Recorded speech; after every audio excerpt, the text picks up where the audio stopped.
भगवान राम से शुरू कर लीजिए, फिर 24 तीर्थंकर ले लीजिए। जैन धर्म के सभी 24 तीर्थंकर, सभी के सभी 24 तीर्थंकर सवर्ण जाति से, ज़्यादातर तो क्षत्रिय समुदाय से हैं। महात्मा बुद्ध सहित उनके सभी प्रमुख अनुयायी क्षत्रिय समाज से हैं। बौद्ध धर्म के शुरुआती अनुयायियों में क्षत्रिय वर्ग का योगदान सबसे ज़्यादा है।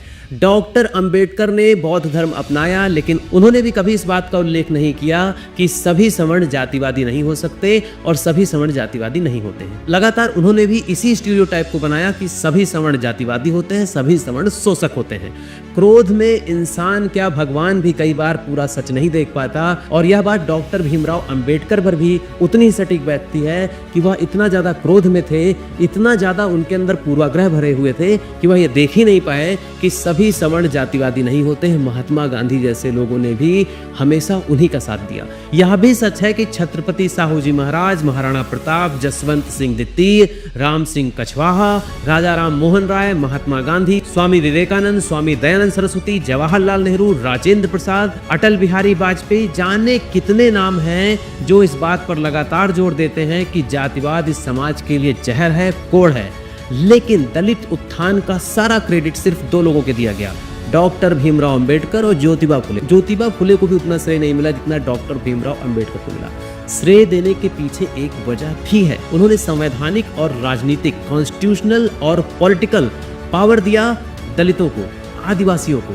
लेकिन हजारों सालों की भेदभावपूर्ण जातिवादी व्यवस्था को उन्होंने कानूनी तरीके से समाप्त किया। इसलिए इसमें कोई आपत्ति नहीं होना चाहिए कि उन्हें श्रेय दिया गया। लेकिन बेहतर नैरेटिव यह होता जब कहा जाता कि दलित मुक्ति सिर्फ दलितों का नहीं बल्कि पूरे भारतीय समाज का साझा संघर्ष है। पर ऐसा नहीं होगा।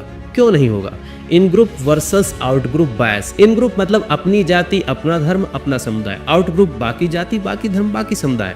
रिसर्च कहती है इन ग्रुप की अच्छाई लोग जल्दी स्वीकार कर लेते हैं और आउट ग्रुप की अच्छाई को भी शक की नजर से देखते हैं, डाउट करते हैं, उस पर संदेह करते हैं। हिस्टोरियोग्राफी बायस भी एक बड़ा कारण है। इतिहास लिखने वाले विद्वानों का जब एक विशेष वर्ग किसी विशेष जाति, विशेष धर्म, विशेष भाषा, विशेष क्षेत्र की ओर झुकाव रखता है तो स्वतंत्र चिंतन, स्वतंत्र लेखन नहीं हो पाता। दलित लेखक, वामपंथी लेखक इस मामले में निष्पक्ष लेखन करने की कोशिश में हमेशा नाकाम रहे। उन्होंने कभी निष्पक्ष लेखन किया ही नहीं। सबसे बड़ी बात, जो पॉलिटिकल नैरेटिव है, जो सेलिब्रिटी प्रोफेसर्स हैं, जो सेलिब्रिटी टीचर्स हैं, वो बैलेंस्ड अप्रोच लेकर चलेंगे तो उनका व्यक्तिगत फायदा नहीं होगा।